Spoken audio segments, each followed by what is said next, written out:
Hey, this is Dave DeCamp from Antiwar.com, and this is Anti-War News for Tuesday, August 23rd, 2022. Getting a late start this week. Up in New York, recording at a friend's place. Had a wedding to go to over the weekend. The first thing I want to update you on, this is actually from Friday. This was written up by Kyle Anzalone. The U.S. announced a new $775 million weapons package for Ukraine. So this new arms package, it brings total U.S. military aid to Ukraine, and this is just weapons that they've directly shipped to Ukraine, brings it to over $10 billion. This is the 18th weapons package that the U.S. has announced. Just a massive amount of arms that are being shipped into the country. And the package, it includes Scan Eagle drones that are made by Boeing, and they are used for their surveillance drones. It's the first time that they're sending these type of drones to Ukraine. The package also includes ammunition for the HIMARS. Those are the mobile rocket launch systems that the U.S. has been giving Ukraine. That they have a range of about 50 miles. It includes 16 howitzers, 36,000 rounds of artillery, high-speed anti-radar missiles, 1,000 anti-tank tow missiles, and 1,000 anti-tank javelin missiles, and also mine-clearing equipment. So that's just such a massive amount of weapons that have been shipped directly to the country when we know that there is virtually no oversight on where these arms are going once they enter the country. And the U.S. is also spending money in other ways. The Pentagon is spending money to replenish the stockpiles that they're sending Ukraine. They're spending money for troop deployments in Eastern Europe that are a response to the war. And the U.S. is also just giving aid directly to the Ukrainian government, this budgetary aid.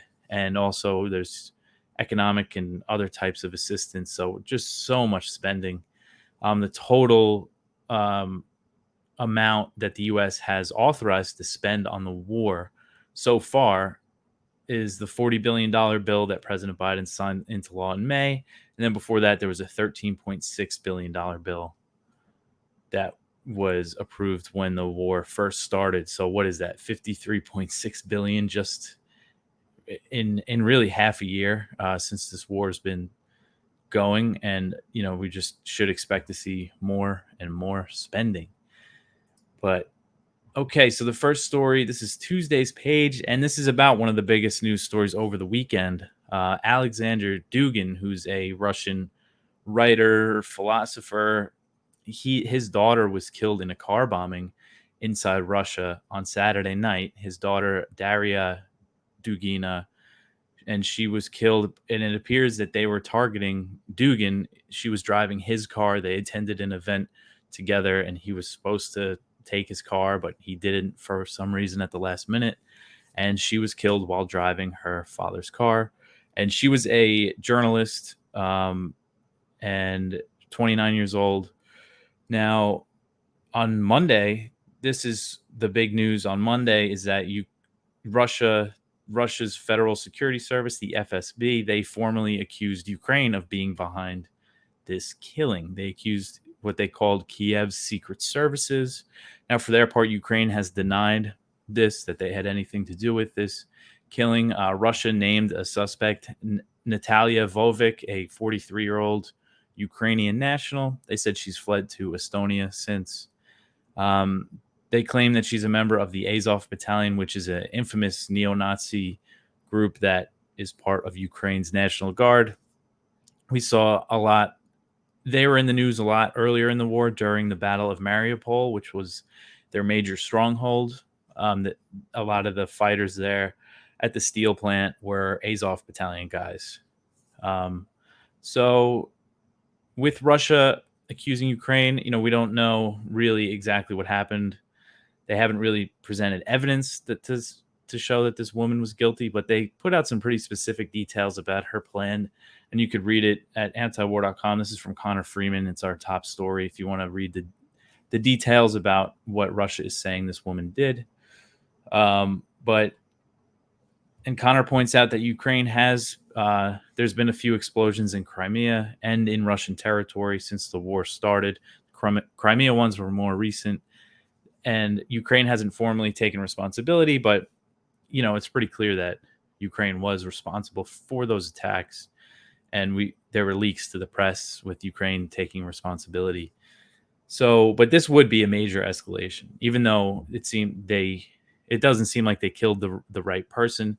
A targeted killing like this would be a major escalation. And Dugin, the way that the West portrays him isn't exactly right. They say that he's been described as Putin's brain, and we've seen all these reports since his daughter was killed about how he's super influential. But that's not really the case. From what I understand, I don't know too much about Dugin. I know he's a nationalist. He wants to see Russia restored as a major superpower, and but he's been very critical of Putin. He doesn't think Putin has gone far enough in the war, and there were things he wanted him to do before the war that he didn't do. Very critical, has been very critical lately on Telegram of the Russian government. So kind of this idea that he's, the mastermind behind Putin's war, which is how a lot of Western media outlets portray it, I don't think is right. And one reason why Ukraine denied it is that they said they wouldn't kill such a marginal figure, is how they described him. So, yeah, we're not really sure exactly what happened here, but the fact that Russia is blaming it on Ukraine implies that they might do something. So we might see an escalation in the war as a result. The next one here, this is from Kyle Anzalone. In an interview with the Financial Times, Russia's permanent representative to the UN in Geneva basically said that they've had no contacts with Western diplomats at the UN since the war in Ukraine started. And this is just another example on a long list of a Russian official saying, there's no contacts with the West, especially with the US. And you just think about how dangerous that is, as we've had so many officials warn that the risk of nuclear war is higher now than it's ever been. And Antony Blinken, the Secretary of State, he spoke recently with Sergei Lavrov for the first time since the war started on February 24th. But that conversation was focused on Brittany Griner, the WNBA star she was just convicted of marijuana possession. I think she was sentenced to 9 years. But that's it. That's all they talked about. He said, and some other issues, the grain deal, but Blinken said it wasn't going to be a negotiation about the war in Ukraine. And it wasn't. And just the fact that there isn't diplomatic contacts is just very dangerous. We're really on edge here. And another example of what this has done is Russia suspended inspections of its nuclear. It suspended U.S. inspections of its nuclear weapons systems under the New START Treaty, which is the last nuclear arms control treaty between the U.S. and Russia. They're saying that the U.S. isn't letting Russian inspectors in, and that the U.S. requested to inspect Russia's stockpile. So then they said, you know what, that's it. We're suspending it until we can work it out. And we haven't really seen any efforts by the U.S., at least publicly, to get that treaty restored. So that's dangerous. It's just the state of the world today, as there's just no diplomacy and no communication. This next one here, Estonia wants the EU to ban Russian tourists. So Estonia is one of the first EU countries to respond to a demand from Vladimir Zelensky, the Ukrainian president. Zelensky asked for, the West to ban Russian travelers, to punish them for the war. They said Zelensky said that the whole population of Russia is responsible for the war, and Estonia has echoed this. Estonia's foreign minister told Politico that all Russians bear a moral responsibility for the war and that they should be punished. But Estonia's view, it's not shared across Europe, and it doesn't appear to be shared by the United States. German Chancellor Olaf Scholz, he said last week that Berlin would not support a ban on Russian travelers, arguing that the conflict in Ukraine is not the war of Russian citizens. And the U.S. also rejected Zelensky's demand to ban Russian travelers. A State Department spokesperson told Reuters on Monday that the U.S. has already banned the visas of high-level Russian officials and said that they want to leave pathways to dissidents that want to leave Russia open.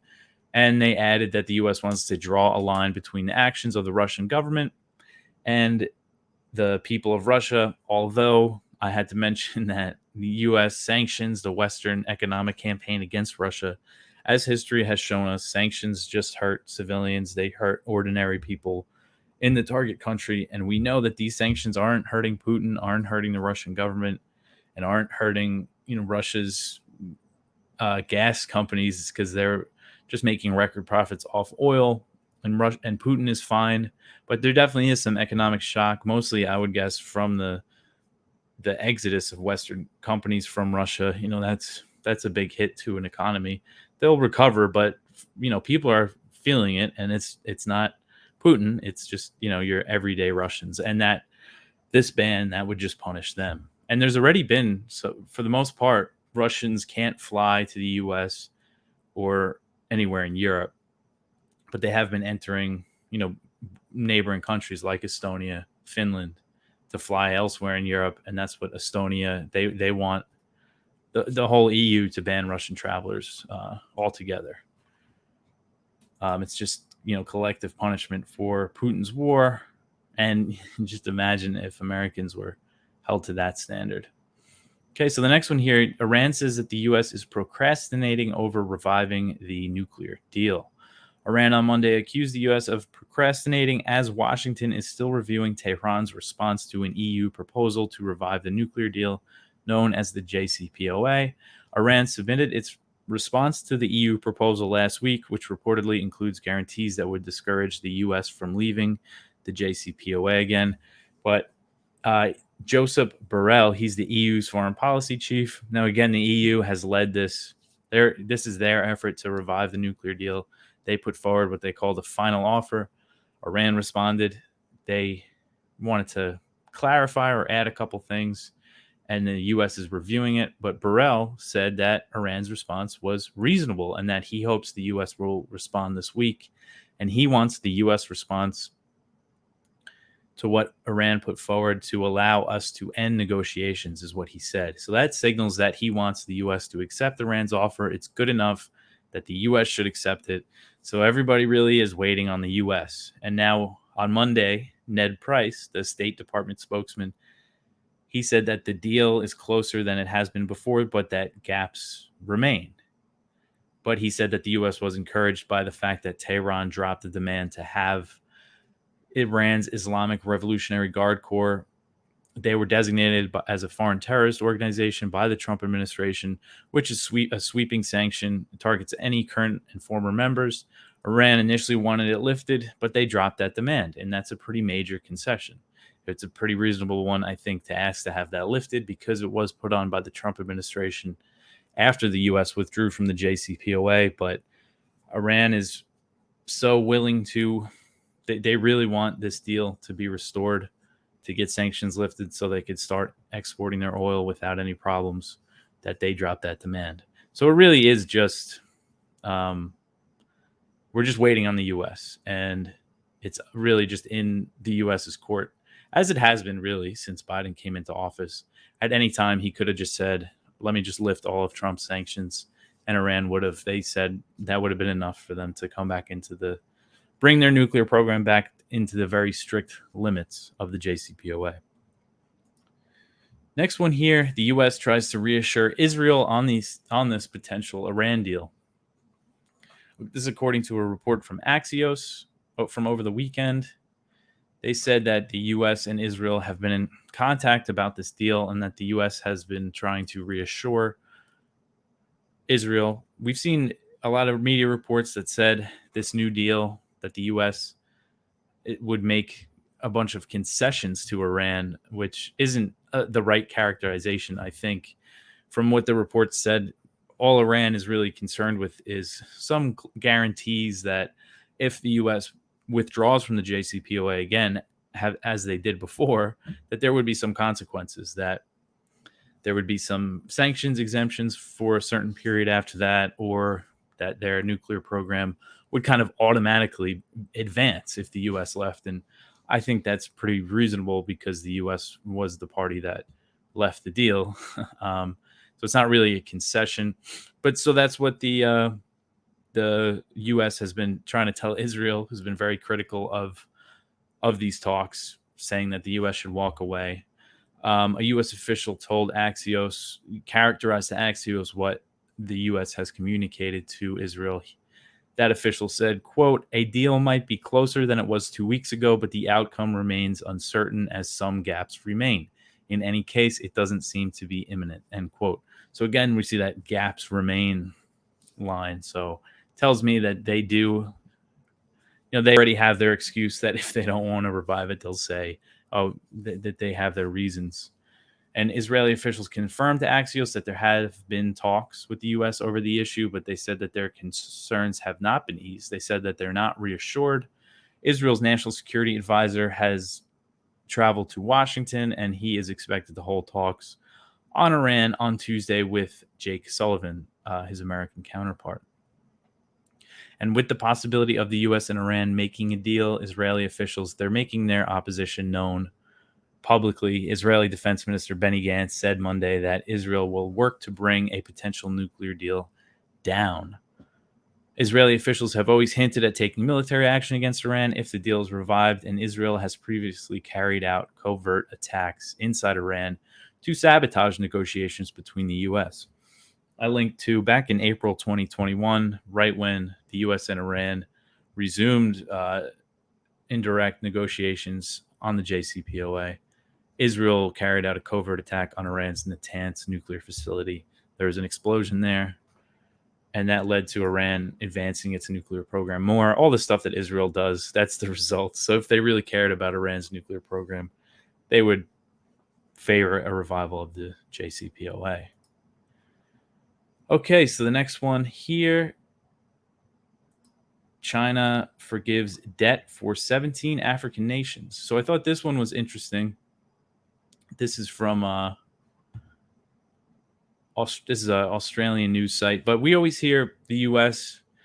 talk about China's what they call their debt trap diplomacy. And Antony Blinken, he recently went on a tour of Africa, and their whole thing is that China's trying to take advantage of these countries, and then China, they announced that they're waiving 23 interest-free loans for 17 African countries that had matured by the end of 2021. So it kind of goes against the U.S. narrative against China of what they're doing in the continent of Africa. Okay, so the next one. Indiana governor leads third U.S. delegation to Taiwan this month. This is Eric Holcomb. He's a Republican governor of Indiana. He arrived in Taiwan on Sunday, and it's marking the third U.S. delegation to visit the island this month amid soaring tensions between the U.S. and China. They just won't stop visiting the island. Holcomb, he said that the trip was meant to boost economic cooperation between the U.S. and Taiwan with a focus on the semiconductor industry. The visit came after the U.S. announced that it will begin formal trade talks with Taiwan this fall. Taiwan is the world's leading producer of semiconductors, and the frequent high-level U.S. visits to the island came after President Biden signed the CHIPS and Science Act into law, and that includes $52 billion in subsidies for domestic chip manufacturing. Holcomb met with Taiwanese President Tsai Ing-wen, and she called for the U.S. and Taiwan to increase economic ties, including in the area of semiconductors. It looks like that the U.S. is trying to get Taiwanese companies to use some of this money, some of these subsidies they want to use to entice Taiwanese companies to open up manufacturing facilities inside the United States. But this is the third delegation again. House Speaker Nancy Pelosi, she visited Taiwan at the beginning of the month, which sparked the largest ever Chinese military drills around the island. And her visit was followed by a delegation led by Senator Ed Markey, who's a Democrat from Massachusetts. So this is a lot of delegations in 1 month, because this is something that I follow pretty closely. And it used to be pretty rarely that we would see a congressional delegation go to Taiwan. And they've become more frequent over the past couple of years. And they're really stepping up. I mean, 3 within a month is a lot, and China's making it clear that it's very unhappy with what the U.S. is doing. They view it as the U.S. moving away from the one China policy, and they've warned over and over again that the U.S. support for what they call Taiwan's independence forces is a red line that could lead to war. But U.S. officials continue to ignore the warnings, and the high-level delegations will likely continue. There's no sign that this is going to slow down, that the U.S. is going to reverse course here. The next one, this might be goodish news we'll have to see. The U.S., this is according to a report from Reuters. They cited three sources who said the U.S. plans to continue talks with the Taliban on frozen Afghan funds. So the U.S. has $7 billion of Afghanistan's central bank reserves that they seized after the Taliban took over Kabul, which happened over about a year ago. After the U.S. claimed that they killed Ayman al-Zawahiri, the leader of al-Qaeda, in a drone strike in Kabul, there were reports and comments from U.S. officials that said they were not going to release these funds, that they're going to cut off talks with the Taliban because they're saying Zawahiri being in Kabul violates the Doha Agreement, which paved the way for the U.S. withdrawal from Afghanistan. For their part, the Taliban denies knowing that Zawahiri was in Kabul, and they haven't confirmed that he was killed in the drone strike. It's really just the U.S. We have to take the U.S.'s word that Zawahiri was killed. They've said they have no DNA evidence. I'm not saying they totally made it up, but it's important to understand that it is just the word of the United States that Zawahiri was killed in this strike. So what it looks like, the U.S. is going to keep talking to the Taliban. Now, it's going to be hard. The idea of them working out an agreement to actually get this money where it should go to help people in Afghanistan that are facing starvation and all these food shortages, and it's just a dire humanitarian situation in the country. They're accusing the Taliban of not complying with international demands, such as they want to replace. The U.S. wants the Taliban to replace the Taliban officials that they put in charge of Afghanistan central bank with other officials, just things like that, that the Taliban aren't complying with, according to the U.S. Earlier this year, President Biden signed an executive order that would make $3.5 billion of the Afghan reserves available for the families of 9/11 victims, even though the people of Afghanistan had nothing to do with the September 11th attacks. But last week, a group of 9/11 families, they sent a letter to President Biden urging him to return the funds to the Afghan people. The letter said that the families didn't want the money if it would take money away from starving Afghans. So I thought that was a pretty powerful letter that they sent. Hopefully it has some sway on how the administration is going to approach this. And the UN has warned that a staggering 95% of Afghans are not getting enough to eat, and that nearly one half of the population is facing acute hunger. So pretty grim statistics coming out of Afghanistan. And on top of the seizing the funds, the U.S. maintains sanctions on the Taliban, and that, the Taliban are the Afghan government. So that means any international bank business isn't trading with Afghanistan because they could be subject to sanctions, just making the situation so much worse. Last one here is from Jason Ditz. UAE-backed separatists take South Yemen oil fields. So there's been some more fighting in southern Yemen, and fighters of the Southern Transitional Council, known as the STC, have been making gains in the Shabwa province. And this is just an example of how the U.S. and Saudi-backed Yemeni government that used to be ran by President Hadi, who was exiled from Yemen in 2015, but he's been replaced with this presidential council, they call it. But this government, what the U.S. recognizes, they barely control any territory. And then there's also been this fighting on and off, besides fighting in the Houthis, with the Houthis in North Yemen. That's the territory that the Houthis control. In the south, there's been this separatist movement. And throughout this whole war, has been fighting on and off. And it's just an example of how that government, what they call the internationally recognized government, really has no control over the country at all. And these separatists are backed by the UAE, and they're part of the Saudi-led coalition that's been waging war on Yemen for so long. But it's just a mess. And this, threatens the very fragile ceasefire that's been holding relatively well. We still haven't seen Saudi airstrikes in Yemen since March, which is huge. But there's also other issues. The blockade's still being enforced to an extent. They've let some ships in, and they've been letting some flights out of the Sana'a airport, but it's not. People are still very food deprived in Yemen, and there really needs to be some sort of big push to end this war. That's why there's been legislation introduced in Congress to end U.S. support for the war, which you could call your House member and senator to tell them to co-sponsor these bills. You could go to 1-833-STOP-WAR.com, follow a prompt there, and you could dial that number 1-833-STOP-WAR, and it takes you to your rep's office, your senator's office. Okay, so that's it for the news for today. Got a lot of good viewpoints, as always. One from Ted Snyder. But I will be back tomorrow. I'm in New York now. I'm driving back home to Virginia right after I record this. So I'll be back tomorrow with the show for you guys. If everything goes smoothly, I should be fine. But if you want to contact the show, you can email us at news@antiwar.com. You can follow me on Twitter. You can support the show by donating to antiwar.com, antiwar.com/donate. But that's it for me for today, and I will catch you guys tomorrow. Thank you.